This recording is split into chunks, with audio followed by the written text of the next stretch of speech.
ফুল বাগান অথবা ফুল ক্ষেত বলাটাই উচিত। ক্ষেতের মধ্যে সারি সারি সূর্যমুখী ফুল ফুটে আসে। এই ক্ষেতের মাঝখানে চলে আসছি। কবি জীবনানন্দ দাশকে আমার এই মুহূর্তে খুব করে মনে পড়ছে। সে বলছিল যে বাংলার মুখ আমি দেখিয়াছি, পৃথিবীর রূপ আমি দেখতে চাই না, এরকম একটা কথা বলছিলেন। তো এই যে সূর্যমুখী ফুলগুলো কত সুন্দর করে ফুটে আছে, একটু একটু উল্টো করে দেখালে যেটা হয় সাজাদ ভাই, একটু যদি উল্টো করে দেখাই এই দিকে, এই দিকে দেখেন প্রত্যেকটা সূর্যমুখী ফুল ফুটে আছে।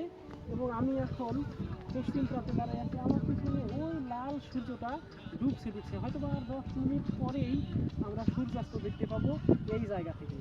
আর সূর্যমুখী ফুল সম্পর্কে ছোট বয়সে একটি কথা শুনেছিলাম যে সূর্যমুখী ফুল সবসময় সূর্যের দিকে তাকিয়ে থাকে। এখানে এসে তার উল্টোটা দেখতে পাচ্ছি। ফুল ওইটা হচ্ছে সূর্য এবং ফুলগুলো সব পূর্বের দিকে তাকিয়ে আছে, তার মানে বিপরীত দিকে তাকিয়ে আছে। প্রাকৃতিক বৈশিষ্ট্যগুলো বিবেচনা করে এখানে খুব সহজে একটা জিনিস আমি বুঝতে পারলাম যে এইদিকে মূলত বাতাস বইছে, তাই না সাজাদ ভাই? জি জি জি। বাতাসটা পূর্বের দিকে যাচ্ছে, আর এই কারণেই কিন্তু ফুলগুলো পূর্বের দিকে হা করে তাকিয়ে আছে, আসলে সূর্যের দিকে না।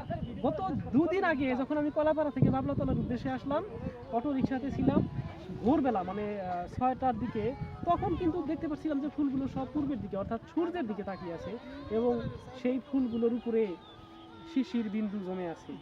আর এখন তো আর সেই শিশির বিন্দুগুলো দেখা যাচ্ছে না, তারপরে অপরূপ বৈশিষ্ট্য। আর এই জায়গাটায় এখন অনেক পর্যটক আসছে। ভাই কোথা থেকে আসছেন আপনারা? আসছেন কোথা থেকে? লালুয়া থেকে। আচ্ছা, পার্শ্ববর্তী উপজেলা থেকে, দুঃখিত, পার্শ্ববর্তী ইউনিয়ন থেকে ওনারা আসছেন। এপাশে আমরা আরো পর্যটক দেখতে পাচ্ছি, সবাই এখানে ছবি তোলার জন্য আসছেন আমারই মতো।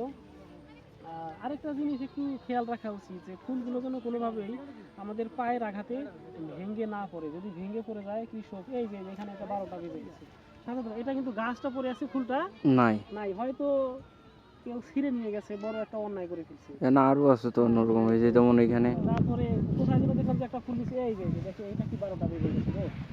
এই যে গাছটা একদম ডাগা ভেঙে গেছে, এটা কেউ ভাঙে নাই রে ভাই।